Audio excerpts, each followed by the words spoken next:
Merhabalar, nasılsınız? Son zamanlarda uzunca bir süre bu kanalda Karadeniz videoları izlemiş olabilirsiniz.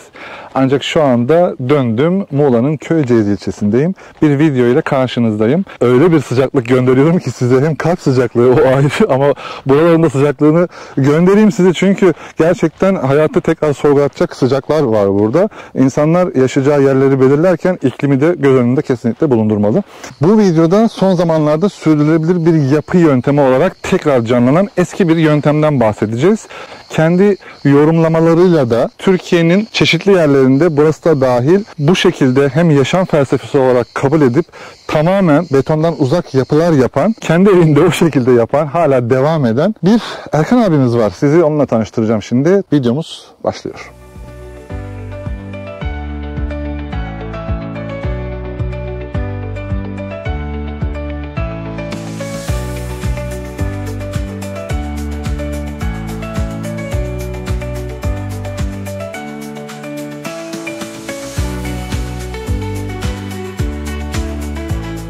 Merhabalar, ben Erkan Alişan. Doğal yapı uzmanıyım. Doğal yapılar yapmaktayım. 10 yıldır bu benim yaşam tarzım oldu. Betonarmeye karşı değiliz ama sadece doğal yapıyla uğraşıyorum. Kendi ürettiğim, keşfettiğim bir formül üzerinde çalışıyorum. Sadece toprak, kirli toprak, kırmataş tozu ve kireçle.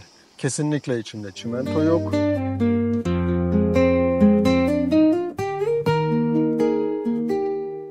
Yedi yıldır bu araziyle ve yapılarla uğraşıyorum. Seni Köyceğiz'e kazandırdık biz. Evet. Seni buraya getiren ne? Ben buraya geldiğimde Yılmaz Erdoğan'ın BKM'nin film pilotosunu yapmaya geldim. Bir yıl falan sürdü. O dönemde de burada yaşamaya karar verdim. Daha önce Bodrum'da yaşıyordum. Burada kaldın. Burada kaldım. Bodrum benim için geride kaldı. Geride kaldın. Geride kaldı. Yola çıkınca işte yol görünüyor, sürekli söylüyoruz. Yolda insanın başına her şey gelebiliyor, iyi kötü. Burada şu an bu videoda, bu izlediğiniz videoda size vereceğimiz şey Erkan abinin tecrübeleri. Gerçekten bir yapı yapmaya hazırlanıyorsanız, değişik fikirler arıyorsanız, ekolojik bir kafadan ben acaba ne duyabilirim diyorsanız videomuza hoş geldiniz.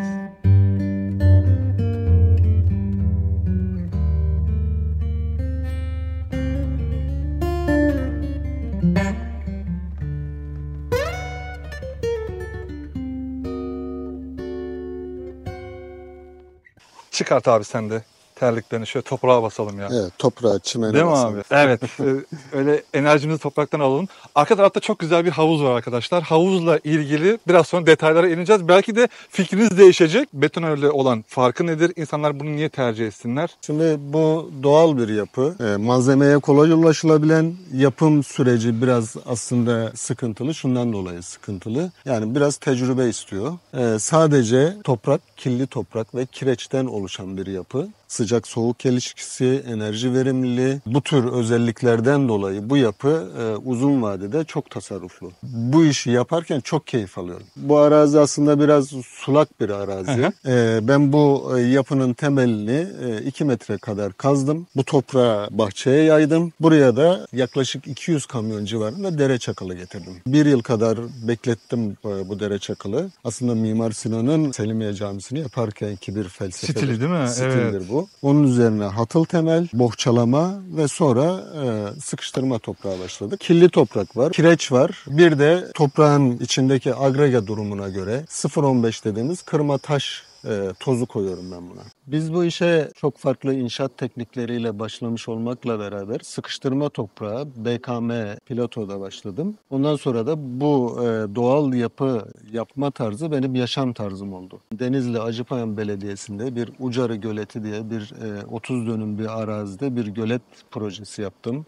Gene Acıpayam'da Acıpayam Kanyonu, Kocaeli'de Narköy diye bir otele, restoran ve çok amaçlı salon yaptık. İstanbul Şile'de bir doğal yaşam köyü yaptık. Muğla'da birkaç tane özel konut yaptım. Aslında yaşım 60, emekliyim.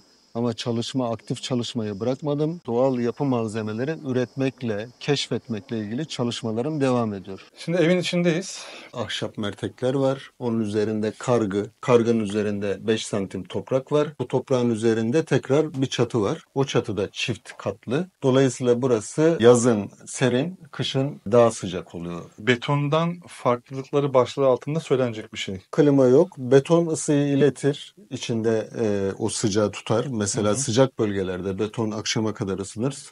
O akşam da sabaha kadar insanları pişirir. Biz bunu burada yaşamıyoruz yani. Biz akşamları, geceleri burada üzerimize pike olmadan uyuyamıyoruz, üşüyoruz yani. Yaklaşır mısın? Toprak sıvanın olduğunu daha rahat görsünler. Baksanıza. Evet. Toprak sıva. Bu gene benim kendi karışımımla elde ettiğim bir şey. Aslında burada da gene sıkıştırma toprak var dışarıda gördüğümüz. Ama ben bunu bu odada farklı teknikler denemek için toprak sıva denedim bu odada. Biraz sıcak ama içerisi abi. Şimdi serin falan dedik ama O şu anda çok ağır bir güneş de var şundan gerçi. dolayı güneş vuruyor oraya. Evet. Onu Aslında da şöyle söyleyelim. Güneş vurduğu yer güneş oldu. vuruyor. Binanın yapılaşması devam ettiği için bu penceredeki kepenkler o şu anda kapıda olmadığı için biraz sıcak orası. Ama mesela şu anda salona geçtiğimizde daha sıcak. Çok daha serin. Oradan çıktık. Orası sıkıştırılmış, toprakla yapılmış ev. Bir geçiş var. Tamamen taş bir yapıya bağlanan bir yol oldu orası. Böyle bir şey düşünmüşler. Burası da mutfak. Tabii mutfakta hemen şu anda gördüğünüz dikkatinizi çeken birçok şey vardı. Benim de ilk girdiğimde dikkatimi çeken birçok şey vardı. Dolap yok mesela. Duvarlar sıkıştırma toprak olarak kaldı. Mutfak tezgahına geldiğimizde de ihtiyacımıza uygun, işte beyaz eşyalara uygun. Onu da kendimiz tasarlayıp kendimiz yaptık. Dolap yok. Şuraya bir gelebilir misin? Mesela hanımlar dikkatini çeker. Mesela tencereler buraya koymuş. Yani birkaç tane tenceresi var. Ben birçok böyle aile bizde de var. Yani benim kendi ailemde de var. Tanıyorum ki böyle yani 1250 tane falan tenceresi olan, 895 tane falan tabağı olan ama hiçbir zaman hiçbirini kullanmayan, belki 3 tanesini, 5 tanesini kullanan. Bakın misafirleri geldiği için öyle tahmin değil mi abi? Misafirlerin geliyor mu? Misafirlerimiz Gelir var. değil mi? Böyle bir yere. Şu anda da var. Şu anda da var zaten biz de varız yani. Evet. Doğal olarak yani bu misafir tabaklar. Yani burada şunu söylemeye çalışıyorum. Dikkat edin çektiğim insanlar. Her şeyin fazlası zaten zarar onu biliyoruz da. Yani birkaç tanesi bana yeter. Bu kadar. Yani minimal bir kafayla biraz da yokluktan kurtarır. O diyeceğim ki. Evet. Dolap yok abi.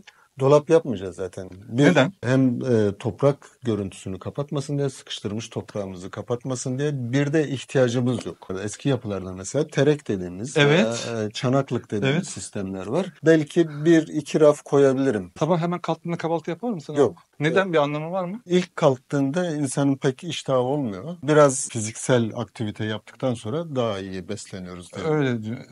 Vücudun da gayet iyi Evet, maşallah. teşekkür ederim. Gerçekten söylüyorum. Çok fazla taş eve girdim. Yığma taş da olsa, 200 yıllık, 2 asırlık eskilerden, işte Ermenilerden, Rumlardan kalma taş yapılar da olsa çok fazla girdim. Farklı bir metot işlenerek yapılmış bir ev gibi duruyor. Burada mı sen yaptın? Burası hep tamamını ben yaptım yani yapının. Taşları tek tek sen koydun. Ya taşları şöyle, taşlarda öncelikle bir ekip çağırdım. Detaylara biraz bakarsak. Bir taş ustası için veya herhangi birisi için ya şu taşı yan yana koyup hemen bitirmek var. Ama araları hani estetik olsun diye yaşama azminden dolayı da şuralara bir şeyler koymuşsun. Dekoratif olsun ve bağlayıcı olsun diye yaptım ama ustaların bu bazen şeyine zoruna geliyor. Yapmak zor geliyor. Evet işte. Ve bunları yan yana şey yapmaya çalışıyorlar. Bazı bölgelerde bunu atladılar. Mesela şu bölgeye bakarsanız. He, şurada yorulmuş adamcağız ne yapsın? Orada yapmadı. Usta niye yapmıyorsun falan dediğimde biraz Evet. sıkıntı yaşadık. Usta kalsın dedim, ben devam ederim. Bu duvar tamamıyla kendi ördüğüm duvar. Gelen ustalara da böyle istiyorum. Dedin ki ben böyle istiyorum ya. Böyle, böyle yapın. Bunu Evet. istiyorum ya. Bunu istiyorum. Başka bir şey değil. Gösterdin ya. He, Yapmadılar bunları. yapmıyorlar.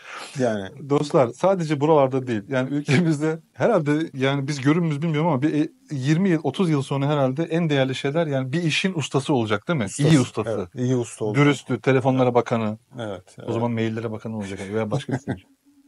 Yani bilmiyorum yani usta yok yani. Her yerde öyle. Bizim ülkemizde şu anda öyle. Yani hemen uydurmasyon yapayım hemen paramı alayım falan gibi böyle bir şey var ama istisnalar da var. Çok kaliteli ustalar da var. Hepsine denk geldik. Şimdi şöyle zaman zaman benim geçmişten olan ekiplerim var ama uzak şehirlerde yaşıyorlar ve burada barınma sorunu oluyor. Evet. Dolayısıyla bir de benim acelem yok. Yavaş Yavaş yavaş. Evet, çok da o huydan hasta oldum ha. Abi yavaş yavaş sakin. kendi Hızınla. kendi hızımla öyle devam Hani diyorlar ya domates hiç hızlı büyür mü? Evet. Onun bir zamanı var. Zamanı var. Sakin olmak lazım. Evet. Çok güzel. Önce bir söylüyorsun, tamam mı? Mesela onu fark ettim. Mesela çatıştan insanlar geldi, ya sana ne oluyor falan. Tedbir anlamında mı böyle insanlar da şey yaparsın? İşini bilmediğim, yeni çalıştığım insanları hemen böyle sahaya salmam. Sahaya Önce salmazsın. gözlemler.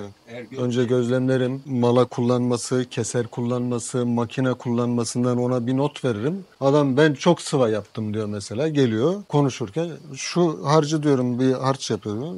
2 mala şuraya vur bakalım diyorum. Doğru söyle dedim. Kaç sefer sıva yaptım diyorum. Çok yaptım. Bir de ben vurayım diyorum. Alıyorum. Sen böyle vurabiliyor musun diyorum. Abi diyor sen ne yapıyorsun ya? O zaman anlıyor mu onun Ha, 20 yıl boşa gitti? ondan sonra diyor işte birkaç sefer yapmıştım diyor ya. Ha, çeviriyor. Senin Evet, de anladığını çeviriyor. anlıyor. Ha, o beni bilmiyor sanıyor yani. Ben Niye böyle yapıyor ki insanlar ya? Ne değişik ego ya. işte abi. ego. Bir de biz millet olarak bilmediğimizi söylemekten çekiniriz. Bilmediğimizi de bilmiyoruz. Bilmediğimizi de bilmiyoruz ayrı. Bilmediğimizi de söylemeyiz yani. Ya ben bunu bilmiyorum. Bana öğret demek zor gelir bize. Evet. Adreste bile aynı şey ya. Evet. Şu adresi biliyor musun? Ha, Ya bilmiyorum de. bilmiyoruz demeyiz. Yanlış adrese Ya gönder. adamı niye yakıyorsun başını ya? Çatıda makas yoktur. Makaslar yerine zincirlerle gerdirme bir çatı vardır. Makas olduğu zaman çatıda yoğun bir ahşap iskelet görünüyor. Aynı vazifeyi zincirle gerdirerek yaptım ben burada. Bu çatının böyle soft ve derinlik kazanmış oldu yani. Evet, çok doğal da bir hali var abi. Onlar tutuyor Evet. gibi. Burada bir asma da var. Asma katımız var. Orası işte çalışma, hobi katı gibi. Eğitim verirsen ben de senden eğitim almak isterim abi. Eğitimlerimiz için bir atölye hazırlayacağız. Bir eğitim atölyesi. O zaman Şimdi bazı Beklerim. düşüncelerimiz var. Bekler misin abi? bekliyorum. Buraya da birkaç sefer Muğla Üniversitesi'nden falan, Mimarlık Fakültesinden öğrenciler geldiler.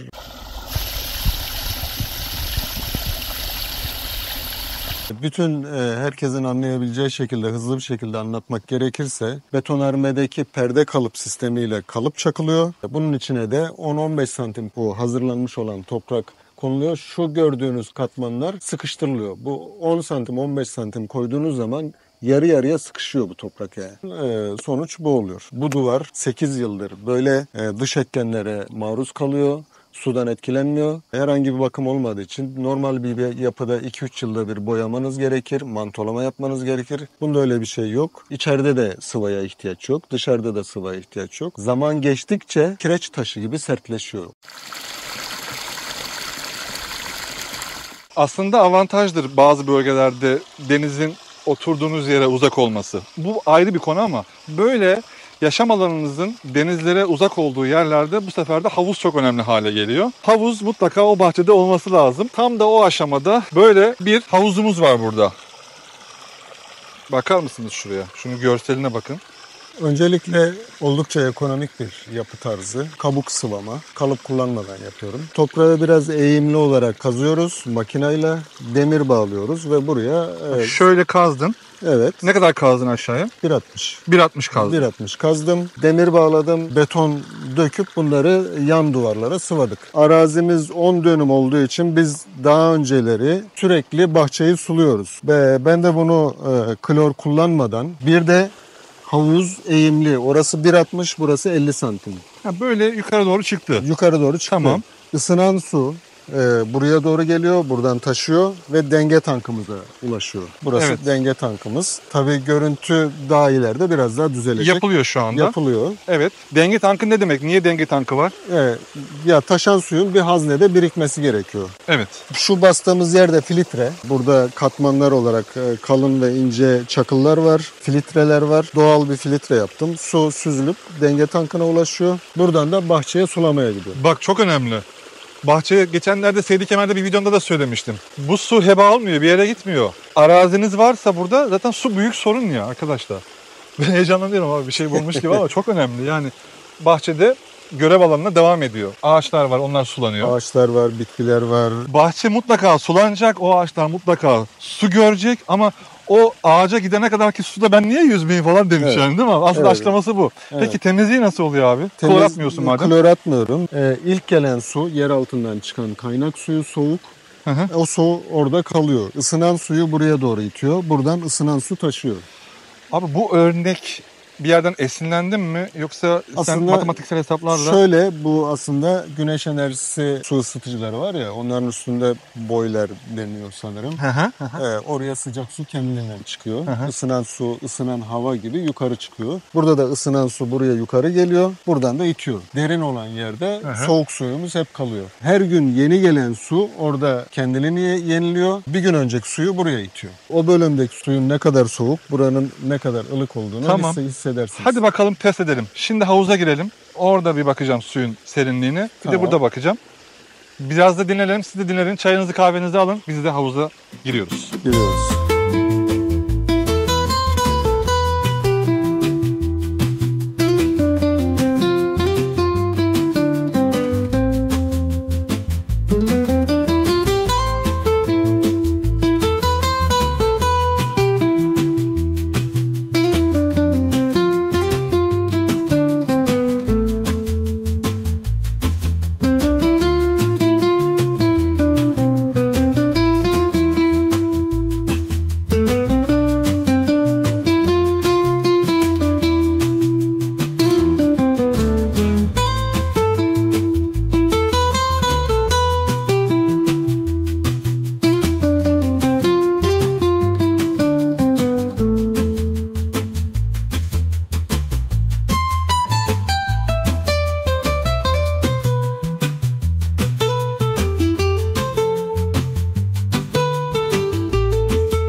Kurduğunuz yaşam alanlarında veya hani ikinci geçtiğiniz yaşamınızda genelde artık çağımızda bu şekilde yaşamlar tercih ediliyor ya. Yani işte müstakil bir yaşantım olsun, bahçeli bir yerim olsun falan. Orada önemli olan durumlardan bir tanesi de uğraşabileceğiniz, yeteneğinizin olabileceği veya yoktur, orada öğrenmişsinizdir. Ufak bir atölyenizin olması. O çok şey halleder. Çok büyük bir sıkıntı. Yani kendine göre, frekansına göre bir arkadaş bulamadığın zaman artık dönüş sebebi mi dersin, bunalım sebebi mi dersin? Bunları hep gördük, tecrübelerimi paylaşıyorum sizinle. Her türlü sıkıntının ulaşabileceği bir durum haline geliyor. O yüzden ufak bir atölye veya elinizin, yeteneğinizin uğraşı neyse onu yapabileceğiniz bir alan oluşturun. Bunlardan bir tanesi de böyle ufak bir atölye oluşturmak. Çok değerli. Erkan abi, havuzun başına keyif alanı gibi mi yaptın abi? Alt tarafta makine dairesi olacak. Üstü de kamelya tabii ki. Altını üstünü değerlendirdin abi. Her yerini değerlendiriyoruz. Burada bir devir daim pompamız var. Bu havuzdan ve denge tankından emip bu bahçe sulamaya gönderiyoruz suyu. Dedik ya klor atmıyoruz. Ne atıyorsun abi? Hiçbir şey atmıyor. Hiçbir şey atmıyorsun. Hiçbir şey atmıyor. Bir kendi yaptığım mangal kömürüyle. Ne yaptın abi? Bak ya neler çıkıyor ortaya ya. Mangal kömürüyle. Tamam.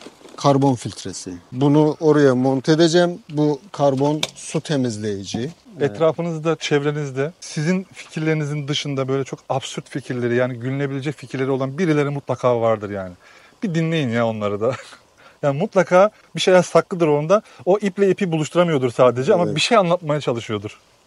Maliyetle ilgili sorular geliyor zaman zaman. Buna yaşanmış örneklerle size örnek vermiş olayım. Şimdi bir proje üzerinde bir yıldır konuşuyoruz. Danışmanlık verdik. Proje ruhsatlandırıldı. Ama daha sonra projenin sahibi olan arkadaş bunu yaptıracak bir ekip bulamadı. Bunu siz yapar mısınız? İşte ya dedim, ben bu şekilde şehirler arası gidip iş yapmayı istemiyorum ama size danışmanlık vereyim dediğim halde ısrarla teklif istedi. Bir teklif verdik. Teklifin sonrasında cümle şuydu: betonarme ile aynı rakama geliyor, biz betonarme yaptıracağız dedi. Oradaki yaklaşım şu aslında: bu toprak veya doğal yapının betonarmeden daha ucuz olacağını düşünüyor bazı insanlar ilk etapta. Yapım maliyeti olarak ilk etapta çok da ucuz değil. Betonarmeyi geçmiyor ama betonarmeye yakın olabilir, betonarmeyle aynı olabilir. Ama uzun vadede büyük tasarrufu var. Doğal bir ortamda yaşıyorsunuz. Nefes alan bir yapıda yaşıyorsunuz. Uzun vadede bakım yok. Uzun vadede enerji tasarrufuyla tasarruf yapıyorsunuz. Isıtma, soğutma normal betonarme gibi değil. Beton zaten kimyasal bir madde. Size sürekli gaz salgılıyor. Bu yapılarda, doğal yapılarda buna maruz kalmıyorsunuz. Abi bu taşlar da buraya nasıl denk geldi ya? Yani şuradaydı, şuraya falan mı getirdin? Hayır, arazi oldukça düzdü. Araziye enerji katmak için dışarıdan taşlar getirdim. Bir şey söyleyeyim mi? Hakikaten katmış enerji. Hemen böyle Evet. dikkat çekiyor. Yani böyle buranın bir motifi, buranın bir parçası. Sanki tam bunlar gelince tam olmuş falan gibi bir hava var yani. Şimdi burada bir de şu açıdan baktığımızda bir portre var orada. Ne var abi, ben göremedim. Bak. Göz, burun, ağız. Açı biraz geriden açı. Göz, burun, ağız. Biraz zorladın mı abi sen yoksa? Hayır. Al işte Ha. primitif bir heykel var orada. Bir dakika. Şura burun abi. Evet. Değil mi? Göz, burun, ağız. Wow, evet. Bu açıdan Bakmak ve görmek işte abi. bu açıdan Evet. baktığınızda Şimdi oldu abi. Dünya sürdürülebilirlik kelimesi altında bir sürü çalışmalar yapıyor. Yani bana hem işte sponsorluk konusunda birçok firma ulaştı. Bir çalışma içerisindeler. Sürekli böyle bir koşuşturmaca. Kaynaklarımızı iyi kullanmak aslına bakarsan Evet. özetle. Senin böyle bir araziyi hak ettin. Burada yaşıyorsun, tamam, okey diye sorgulanabileceğin bir şey tabiri caizse tatlı anlamda. Sen ne yapıyorsun? Bir şey yapıyor musun? ben sürdürülebilirlik anlamında yağmur hasatı yapıyorum burada. Güzel. 40 tonluk bir su depom var. Bunun dışında toprağın ısısından yararlanarak ısıtma ve soğutma sistemi yaptım ama şu anda onun toprağa gömülen kısmını daha tamamlamadım. Bundan evin içinde 11 tane hava kanalı var. Tamam. Bu toprağın 1,5 metre altındaki ısı 13 ile 16 derece arasında. Bu ben bir salyangoz fanla bunu o ısıyı evin içine taşıyarak bu evi yazın daha serin hale getirmeyi planlıyorum. Yani elimizde bulunan, doğanın içinde olan imkanları iyi kullanabilme durumu. Evet. O kadar basit aslına bakarsan. Evet. Abi şuradan az önce oturuyorduk ya, havuzun oradan, hatta havuzun içindeyken bile oradan oturduğumda, şöyle durduğumda şu derinliğe bakar mısınız ya? Giriş kapısına kadar görüyoruz. Evet ya. Ya orada Bunu benim düşündün mü? aslında biraz simetri hastalığım var. Abi şuraya bakar mısın ya? Bir de kırmızı kapılar. Evet. Simetri hastalığından dolayı bina arazinin tam ortasında ve yola karşı tam 90 derecede yapılmış durumda. Çok güzel. Ya ben ne yapayım abi şimdi? O kadar çalışma, o kadar kafası değişik insan, o kadar farklı yapılar gördüm. Şimdi bir şeylere hazırlanıyorum. Ben neye karar vereceğim de ne yapacağım abi? Nasıl bir yer yapacağım acaba kendime? Ya mutlaka senin de kendi yaşam alanınla ilgili Evet. planların vardır. Evet. Elinden geldiği kadarıyla yaparsın. Yani Olmadığı yerde destek veririz. sen de o takımın içinde olacaksın abi zaten. Destek veririz. Evet. Bu evin işleri bitecek, yani nasıl bir gün akışının olmasını hedefliyorsun? Şöyle olacak falan dediğin bir şey var mı, yoksa akışta Yok, mısın? aslında akıştayım. Uzun vadeli plan program yapmam. En fazla programım 2 veya 3 günlüktür yani. Güzel. Yani 2-3 gün içerisinde neler değişir, neler değişir. Hani havuz deyince hemen böyle insan aklına mavi geliyor ya abi. Yeşil su ama tertemiz gerçekten ya.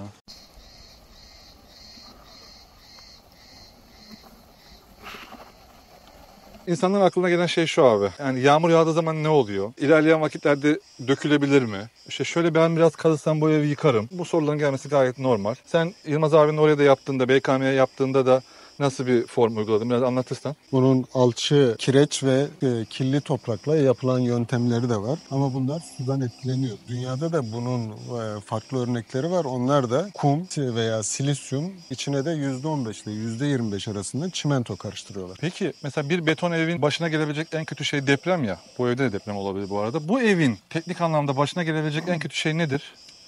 Başına gelebilecek en kötü şey buz tutması. Rutubetliyken, mesela bu daha önce başka bir yapıda başımıza gelmişti, bizim Muğla'da yaptığımız bir yapıda. Bir de duvar yaptık İstanbul Şile'de. Deneme duvarı yaptık. O duvarı dışarıda bıraktığımızda kar yağıp, buz ıslanıp, nem alıp buz tuttuğunda dağılıyor.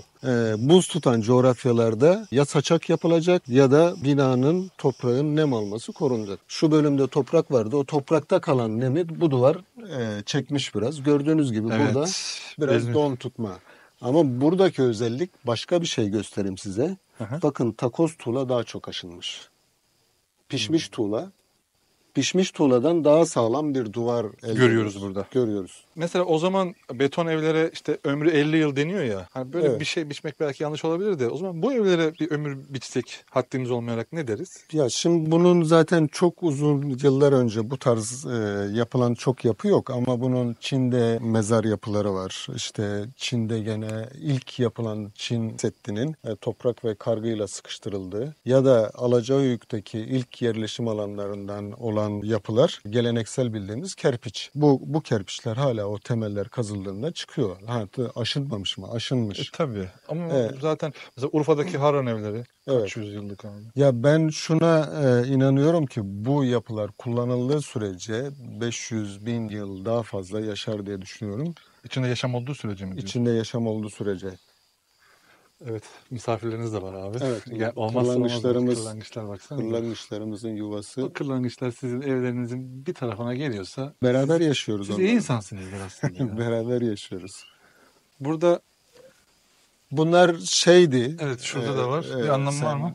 Aslında bu bizim eski inşaat tekniğinden kalma yöntemle ilk yaptığımız yapılarda buna tayrot deliği deniliyor. Bu takviye için kullanılan bir sistem.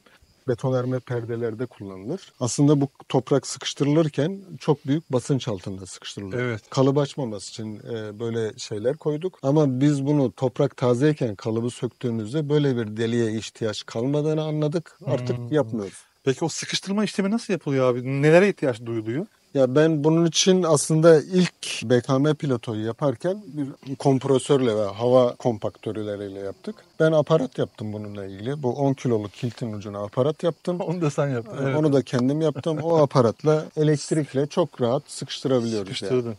Kışın burada ufak bir sobamız var. Onunla 230 metrekarelik bina çok rahatlıkla ısınıyor. İçeride biz tişörtle durabiliyoruz yani.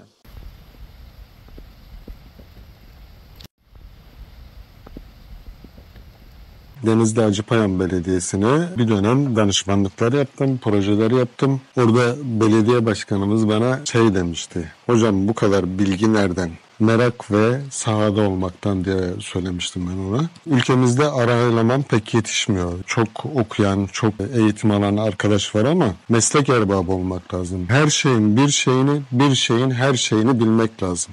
Bir konuda uzman olmak lazım.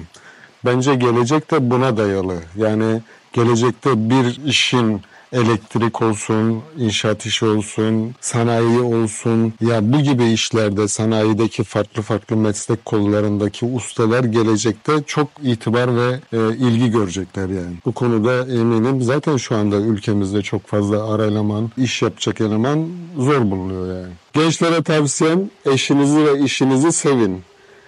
İşinizi severseniz çalışmış gibi olmazsınız. Eşini severseniz de çok mutlu bir hayat sürersiniz.